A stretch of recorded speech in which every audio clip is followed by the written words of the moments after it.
For some reason, everybody always equates skydiving to immediate death. Oh no, I don't want to die, or oh no, I don't want to get in a plane crash. But it's already been statistically proven that skydiving is safer than driving.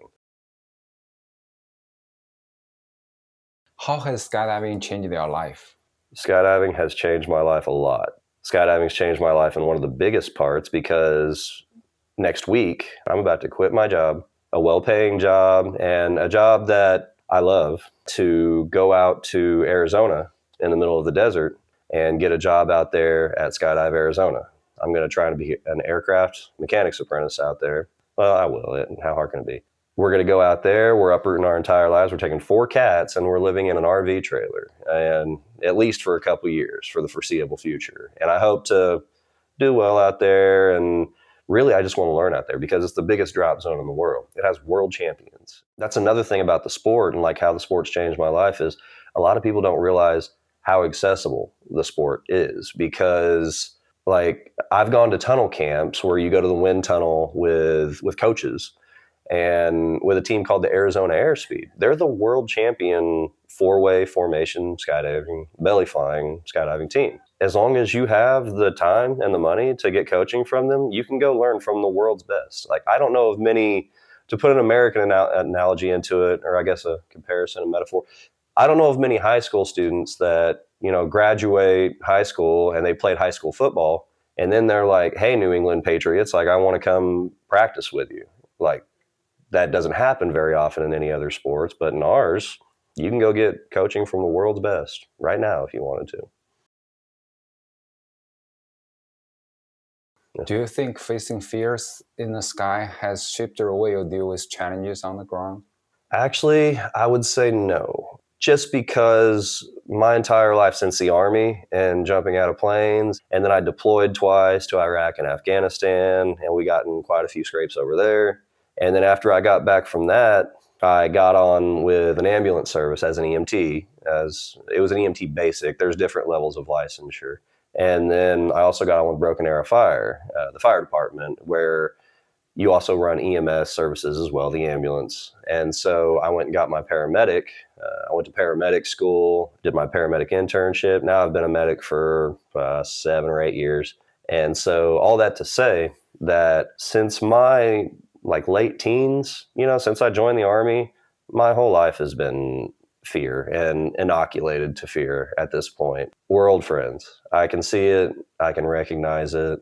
I've just had a lifetime of stress and facing that stuff, so whenever it came to jumping, it was very familiar. I was scared, towards the beginning and towards my AFF course. Yeah, like everybody else, when that door comes open and the big scary wind, goes rushing by, yeah, I was scared, but I always try to be the appropriate amount of scared. Do you believe our lives are in God's hands? No, actually I don't. What do you believe? I am an atheist. I don't believe in any deity. I know, curveball, right? Yeah. Right in the middle of Oklahoma, but no, that's not my belief. Do you think it's more about free will and personal choice? Free will is probably something very difficult to tangibly prove, but for sure, personal choice, it's a product of just choosing to be a good person. And so, yes, you could say that are things like actions speak louder than words, right? And so our choices and everything that makes us, that is a very measurable goal, very measurable result. I just try my best to be a good person every day. And mostly that comes with coming out here to the drop zone and teaching. I really enjoy teaching and instructing. That's what I think of as I wake up and I go to sleep every night. What's the biggest misconception people have about skydiving? Everybody's going to tell you the same thing. For some reason, everybody always equates skydiving to immediate death. Oh no, I don't want to die, or oh no, I don't want to get in a plane crash. But it's already been statistically proven that skydiving is safer than driving. People are just really familiar with driving, right? Like, people just take it for granted that they get in these big steel boxes and drive inches away from each other on the highway, going opposite directions at 80 miles an hour. And they really put a lot of amount of trust in the other person not to swerve into their lane and kill both of them. Skydiving is the exact same way. It's just unfamiliar. It's got airplanes, and it's got the wind rushing by. And so that's the biggest misconception about skydiving, is that it's very dangerous. It's just as dangerous as anything else you do in life. But like I was talking about with my old job, or with paramedicing, with the fire department, oftentimes we'll get these medical calls and we'll go to nursing homes. And we'll see these people that are bedbound. They can't walk. They're confined to a bed. They've had health problems, And so I've kind of got a different perspective of it for skydiving. When everyone's scared to do it, I would much rather do that and have something happen to me while skydiving than wind up in the nursing home, after having a stroke or something and not be able to move around anymore. That's a fate worse than skydiving, and death to me is winding up old and bedbound. So another common misconception about skydiving is probably that we're all adrenaline junkies. We'll hear it a lot where they're like, "Oh, you're an adrenaline junkie." And you've likely gone through your own skydiving journey as well, where at first, yes, you have the adrenaline, and it's a big part of it's due to the fear, but your reasons start to change for skydiving. And so to me, I'm like, man, I do it to calm down.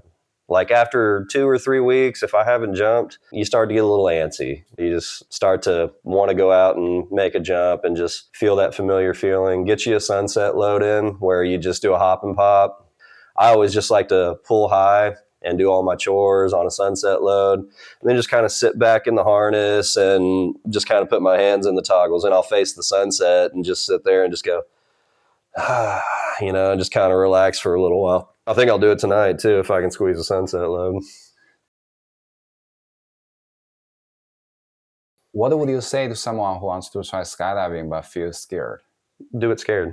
It's not any sort of complicated. Some people, as far as reasons for skydiving, some people have just always wanted to do it. Some people are terrified of it and they're wanting to face their fear. Those are the ones I really love because they wind up loving it, like doing a tandem the most out of anyone. It's really easy. Like if you want to do something, do it. If you want to do something but you're scared, do it scared. Don't wait for your friends to come do it. Don't come in a big group. If you've ever been on the fence about it and you just want to see what it's like, just go sign up, show up the next day. We'll put you out as long as the weather's good.